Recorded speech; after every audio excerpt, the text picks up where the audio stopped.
Lentäminen, turvallisin, nopein tapa matkustaa. Lentäminen, taattu jättää sinut stressaantuneeksi ja väsyneeksi määränpäässäsi. Käytät lentokonetta päästäksesi jonnekin, mutta ensin muutama asia pitää käydä läpi. Lentokoneen henkilökunta sanoo, että sinun pitäisi olla lentokentällä 90 minuuttia ennen lentoasi. Se on hullua. Minä lähden silloin, kun minä haluan. Ei, mene sinne ajoissa. Puoli tuntia ennen lentoa lentokentän henkilökunta pitää tauon. Paras vaihtoehto. Perheenjäsen ajaa sinut lentokentälle. Tai läheinen ystävä, ystävän ystävä, taksi ja lopulta aja itsesi lentokentälle ja käytä enemmän rahaa pysäköintiin kuin lentoosit Zimbabween. No niin, olet lentokentällä. Nyt sinun pitää kestää vain 3 ihmistyyppiä. Lentokentän henkilökuntaa. Päivää. Ota kenkäsi pois ja kävele minun röntgenskannauskoneeseen. Idiootteja. Minä siis saan kantaa 6 laukkua. Ja kusipäitä. Vyöhyke 1 voi mennä. Päästää minut läpi. Olen vyöhyke 3. Valmistaudu näkemään vaan näitä 3 ihmistyyppiä ja mene portillesi aikaisin. Aikaisin. En välitä enää. Olen lentokentällä ja he pidättelee lentokonetta minulle. Niin, he pitävät lentokonetta sinulle ja myöhästyttää 100 sinun kanssa matkustavaa ihmistä. Ja seuraavan lennon 200 ihmistä myöhässä ja kaikki vihaa sinua. Okei, en pysähdy Sinnabonilla. Onko mitään muuta, mitä minun pitäisi tietää? Joo, paitsi pilotti. Kaikki ottaa kenkänsä pois jossain vaiheessa. Ällöä. Onnea. Olet lentokoneessa. Istu ja rentoudu, luultavasti kusipään vieressä. Kusipäitä. Mistä te puhut? Kuinka ihmiset käyttäytyy lentokoneessa? Oikeesti. Sen on tehnyt ihan kaikki. Jokainen koomikko, minkä tiedän, on maininnut, miksi lentokoneet on surkeita. Tämä on enemmän opas, Jon. Kerromme ihmisille, mitä he ei saata tietää. Minä voin auttaa. Niin kuin tälleen, Liam Neeson. Kun pelastat lentokonetta pahiksilta elokuvassasi, älä pistä reikää lentokoneeseen. Joku imeytyy siitä pihalle. Ei, Jon, me annamme käytännöllistä tietoa. Se on käytännöllistä. Olen nähnyt sen tosi monissa leffoissa. Kun matkustat yksin, voit päätyä kenen tahansa viereen. Voi olla läskiäijä, huutava vauva tai joku, jonka pitää käydä kusella joka 5 minuutin välein. Jos häiviät lentokoneistuinruletin ja päädyt jonkun hirveän viereen istumaan, pistä päähän kuulokkeet ja teiskentele nukkuvasi. Mutta älä ota esille tietokonetta. Mitä teet?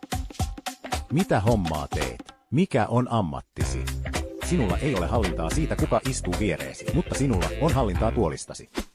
Okei, on 2 ajatusta. Ne, jotka nojaa taakse, ja ne, jotka ei halua nojata. Jos edessäsi oleva henkilö nojaa taaske, sinun pitää tehdä samoin. Tai saada sinun jalkasi murskattua rintaasi, kylkiisi ja vatsaasi. Ja tämä voi tehdä dominoefekti. Esimerkiksi jos henkilö istuessa 23A nojaa taaske sinuun, älä suutu hänelle.